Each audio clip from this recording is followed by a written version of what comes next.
Hello বন্ধুরা, কেমন আছো সবাই? আশা করি সবাই অনেক ভালো আছো। বরাবরের মতো আমি তারিফ চলে এলাম তোমাদের সবার পছন্দের আমি পদ্মজা উপন্যাসের আরও একটি নতুন পর্ব নিয়ে।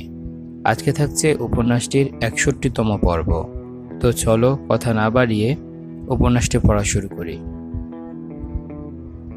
ফরিনা পদ্মজার ঘরে প্রবেশ করে ঘাবড়ে গেলেন। বিছানায় রক্তাক্ত দীর্ঘদেহী একজন পুরুষ সংজ্ঞাহারা হয়ে পড়ে আছে। নাকি মরে গেছে? ফরিনা শিওরে ওঠেন। পদ্মজা ফরিনাকে এক নজর দেখে জগ থেকে গ্লাসে জল নিয়ে ঢকঢক করে পান করল। ফরিনার মনে হচ্ছে বিছানায় পড়ে থাকা রক্তাক্ত পুরুষ মানুষটি রিদওয়ান।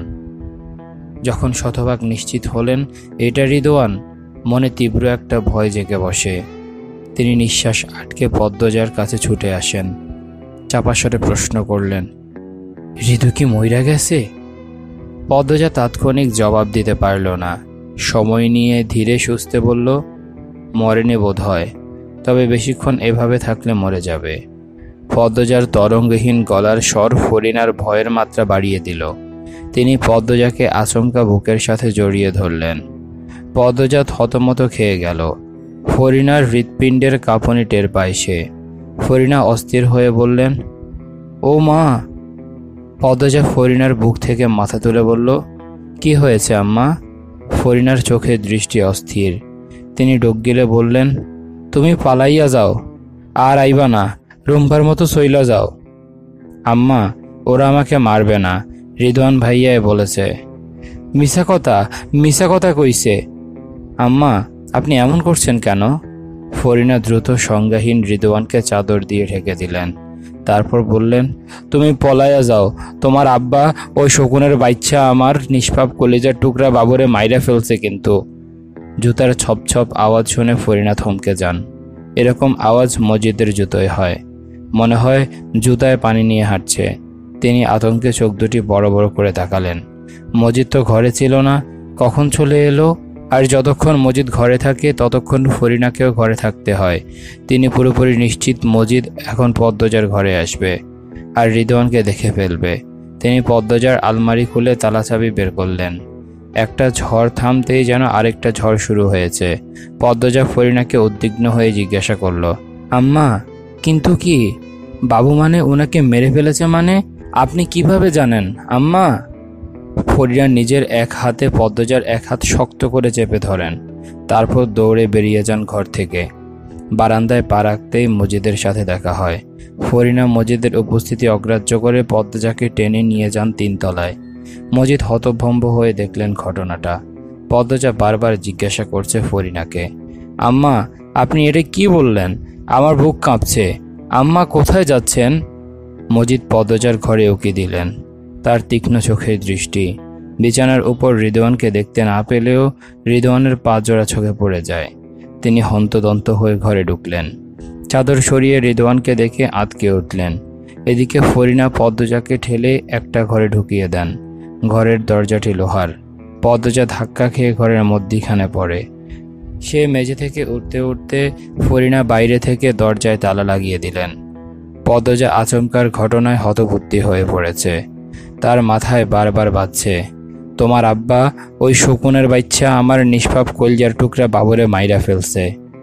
পদ্মজা 2 হাতে মুখ চেপে ধরে। মনে হচ্ছে তার দম বন্ধ হয়ে আসছে, এখনই মারা যাবে। বুকে রক্তক্ষরণ হচ্ছে। ফরিনা বলেছিলেন সম্পত্তির জন্য হলেও আমিরকে ওরা জানে মারবে না। এজন্যই পদ্মজা ধৈর্য ধরে 5টি দিন কাটাতে পেরেছে। ভেবেছিল শরীরে একটু শক্তি জমিয়ে তারপর সে তার স্বামীকে খুঁজে বের করবে। কিন্তু একটু আগে ফরিনা যা বললেন তাতে পদ্মজার কলিজা ফেটে যাচ্ছে। রিদওয়ান শর্ত দিয়েছিল পদ্মজা ঢাকা চলে গেলে আমিরকে ছেড়ে দিবে। পদ্মজা তাই মানত। শুধু না করে আরেকটু কথা বের করতে চেয়েছিল সে। তার আগে রিদওয়ান আক্রমণ করতে উদ্যত হয় আর পদ্মজাও আঘাত করে বসে। 5 দিনের সব ধৈর্য পরিকল্পনা ওলটপালট হয়ে গেল ফরিনার এক কথায়। পদ্মজা দরজায় থাপ্পড় দিয়ে ডাকল, আম্মা, আম্মা, কেন আটকালেন আমাকে? দরজা খুলুন। আম্মা, আপনার ছেলের কি হয়েছে? কি বললেন আম্মা? ফরিনা হাতের চাবিটা দূরে ছুঁড়ে ফেললেন। সিঁড়িতে শব্দ হচ্ছে দপদপ। তিনি নিজের হাতের দিকে তাকিয়ে দেখেন। অস্বাভাবিকভাবে হাত কাঁপছে, কাঁপছে পা, মজিদ, খলিল একসাথে উঠে আসে। ফরিনার সামনে এসে দাঁড়ায়। ফরিনা ভয়ে জমে গেছেন। মজিদের চেহারা ক্ষুব্ধ। তিনি রাগে গজগজ করতে করতে প্রশ্ন করলেন, রিদওয়ানকে পদ্মজা আঘাত করেছে? ফরিনা কিছু বললেন না। মজিদের গলার স্বর শুনে পদ্মজা চুপ হয়ে যায়। ফরিনা এলোমেলো দৃষ্টি নিয়ে কাঁপছেন। খলিল বললেন, ভাবিরে জিগাও কেন? ওই সেরি ছাড়া আর কার এত সাহস আছে? এই সেরি এই ঘরের ভিতরে? ফরিনা দরজার সাথে লেপ্টে দাঁড়িয়ে আছেন। খলিলের প্রশ্ন শুনে আরো শক্ত হয়ে দাঁড়ালেন। মজিদ ফরিনাকে ধাক্কা দিয়ে সরিয়ে দেন। দরজায় তালা। তখনই পদ্মজা দরজায় থাপ্পড় দিয়ে ডাকলো, আম্মা, আম্মা দরজা খুলুন, কি হচ্ছে ওখানে? মজিদের ক্ষুব্ধ চেহারা আরো ভয়ঙ্কর হয়ে ওঠে। তিনি ফরিনার কাছে চাবি চাইলেন। চাবি দাও। কি বলছি কানে যায় না? চাবি দাও। ফরিনা আমতা আমতা করে বললেন, নাই। মজিদ ফরিনার মুখ চেপে ধরেন। তারপর চাপা স্বরে বললেন, চাবি দাও। ফরিনা তাও বললেন, চাবি নেই। মজিদ আরও একবার বললেন, চাবি দাও বলছি। শাড়ির কোন ভাঁজে লুকিয়ে রেখেছ? চাবি নাই, চাবি নাই আমার কাছে, গলা উছিয়ে বললেন ফরিনা। খলিল দরজায় জোরে কয়টা লাথি দিলেন। তালা ভাঙার চেষ্টা করলেন। দুপদাপ শব্দ। সেই সাথে পদ্মজাকে উদ্দেশ্য করে নোংরা গালি। খলিলের মুখের ভাষা শুনে পদ্মজার কান ঝাঁঝা করে উঠল। ঘৃণায় চোখ মুখ কুঁচকে যায়। ফরিনার উঁচু বাক্য শুনে মজিদ হাওলাদার রাগে কাঁপতে থাকলেন। ফরিনার এত সাহস কবে হলো? তিনি ফরিনার শরীর হাতড়ে চাবি খুঁজতে খুঁজতে বললেন, চাবি কোথায় রাখছো? জলদি বলো, নয়তো এরপর যা হবে ভালো হবে না। ফরিনার শরীর কাঁপছে ভয়ে। তিনি জানেন এই মুহূর্তে তিনি খুন হয়ে যেতেও পারেন, তবুও চাবি দিবেন না, নয়তো ওরা পদ্মজাকে খুন করে ফেলবে। ওরা পারে না এমন কিছু নেই। মজিদের নিকৃষ্ট অনেক হাজার কাজের সাক্ষী তিনি। এই মানুষটা তার জীবনের জাহান্নাম। মজিদ রাগে হুঁশজ্ঞান হারিয়ে ফেলে। ফরিনা কিছুতেই কথা মানছে না বলে ছোট ভাইয়ের সামনে ফরিনার শাড়ি টেনে খুলে ফেললেন তিনি, আর বললেন, চাবি কোন সিপায় রাখছো? বলো, নয়তো মেরে ফুঁতে ফেলবো। ফরিনা টু শব্দও করলেন না। খলিলের সামনে যুবতীকালে তাকে বিবস্ত্র করেও মজিদ মেরেছে। সম্মান ইজ্জত কবেই হারিয়ে গেছে। নতুন করে হারানোর কিছু নেই। বয়সও অনেক হয়েছে। তবে এদের শিকার পদ্মজাকে হতে দিবেন না কিছুতেই। মজিদ কোনোভাবেই ফরিনার কাছ থেকে চাবি উদ্ধার করতে পারেননি। এদিকে রিদওয়ানের অবস্থা খারাপের দিকে। খলিল দ্রুত নিচে চলে গেলেন। মজিদ ফরিনাকে মেঝেতে ফেলে ইচ্ছে মতো লাথি থাপ্পড় দেন, সাথে বিশ্রী গালিগালাজ। চারপাশ ফরিনার কান্নায় ভারী হয়ে ওঠে। ফরিনার কান্নার স্বর পদ্মজার কানে আসতেই সে চিৎকার করে বলল, আব্বা, আম্মাকে মারবেন না। আব্বা, দোহাই লাগে, আম্মা লাশের মতো হয়ে গেছে। আব্বা, আম্মাকে মারবেন না, আমাকে মারেন। আব্বা, আম্মা আপনি দরজা খুলুন। আম্মাকে এভাবে কেন মারছেন আব্বা? আপনি তো অলন্দপুরের ফেরেশতা ছিলেন আব্বা, আপনার এমন রূপ কেন? আম্মা দরজা খুলুন। আব্বা, আম্মা খুব কষ্ট পাচ্ছে, অনুরোধ করছি, আর মারবেন না। বাইরে ফরিনার কান্না, ঘরের ভেতর পদ্মজার কান্না, আর দরজায় এলোপাথারি থাপ্পড়ের আওয়াজ। সব মিলিয়ে চারপাশ যেন চূর্ণ বিচূর্ণ হয়ে যাচ্ছে। খলিলের ডাক শুনে মজিদ চলে গেলেন, কিন্তু যাওয়ার পূর্বে ফরিনার পেটে বড় একটা লাথি বসিয়ে দিলেন। সঙ্গে সঙ্গে ফরিনার মুখ দিয়ে বমি বেরিয়ে আসে। মজিদ চলে যাওয়ার মিনিট দুয়েক পর লতিফা দৌড়ে আসে। সিঁড়ি দিয়ে ওঠার সময় সে দুইবার হোঁচট খেল। তারপর ফরিনার মাথা নিজের কোলে নিয়ে কেঁদে বলল, খালাম্মা, আপনি কেন খালুর বিরুদ্ধে গেলেন? ও খালাম্মা, কথা কন, খালাম্মা। লতিফার ব্যাকুল কণ্ঠস্বর শুনে পদ্মজা আরো জোরে থাপ্পড় দিল দরজায়। বলল, লুতু বুবু, আমার কি হয়েছে? লুতু বুবু, দরজা খোলো। ও লুতু বুবু। ফরিনা অস্পষ্ট স্বরে লতিফাকে বললেন, তোর খালু চইলা গেছে? গেছে। বাড়ি থেকে বাইর হইছে? ফরিনার কণ্ঠ নিভে আসছে। লতিফা ফরিনার মাথাটা সাবধানে মেঝেতে রেখে বারান্দা থেকে বাইরে উঁকি দিল। মজিদ, খলিল, মদন আর বাড়ির দারোয়ান মিলে গরু গাড়ি দিয়ে রিদওয়ানকে নিয়ে যাচ্ছে। গেটের কাছাকাছি চলে গেছে।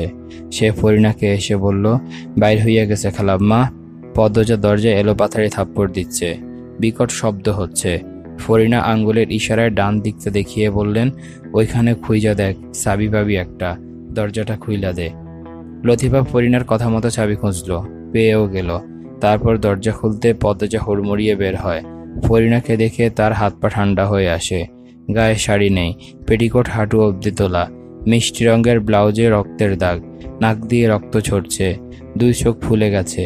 হাতে পায়ে জখম, বয়স্ক মানুষটাকেও ছাড়েনি। পদ্মজা হাঁটু গেড়ে বসে পরিণাকে জড়িয়ে ধরে কাঁদল। আম্মা, আপনি কেন চাবিটা দিলেন না? এরা মানুষ, নিজের বউকে কেউ এভাবে মারে? লুতুবুবু, আম্মাকে ধরো। লতিফা ফুঁফিয়ে কাঁদছে। সে কাঁদতে কাঁদতে বলল, পদ্মজা, তুমি কিচ্ছু জানো না, খালু এমনিই মারে। এখন ধরো আম্মাকে। লতিফা পদ্মজা দুজন মিলে ফরিনাকে ধরে ধরে তিনতলার আরেকটি ঘরে নিয়ে যায়। যে ঘরটিতে প্রথম রুম্পা ছিল, তারপর রানী। নিচতলা অবধি নিয়ে যাওয়া সম্ভব নয়। ফরিনা মেঝেতে পা সোজা করে ফেলতে পারছেন না, চোখ দুটি বারবার বুঝে যাচ্ছে। পদ্মজা একটা অদ্ভুত অনুভূতি অনুভব করছে, যেমনটা তার মায়ের মৃত্যুর আগে অনুভব করেছিল। পদ্মজার গা কেঁপে ওঠে, চোখ ছাপিয়ে জল নামে। মনে মনে কেঁদে বলল, আল্লাহ, কেন আমার সাথে এমন হচ্ছে? কিসের পরীক্ষা নিচ্ছ তুমি? আমার চারপাশ এত নির্মম কেন? কোথায় আছো আম্মা? কোথায় আছেন ফারিজার আব্বু? আমি ভীষণ একা, ভীষণ। পদ্মজার হেঁচকি উঠে গেল। সে ঢোক গিলে নিজেকে সামলায়। ফরিনার যত্ন নিতে হবে তার। ফরিনাকে বিছানায় শুইয়ে দিতেই তিনি থেমে থেমে বললেন, আমার কই মাছের জান, আমি মরতাম না। তুমি পলায়া যাও।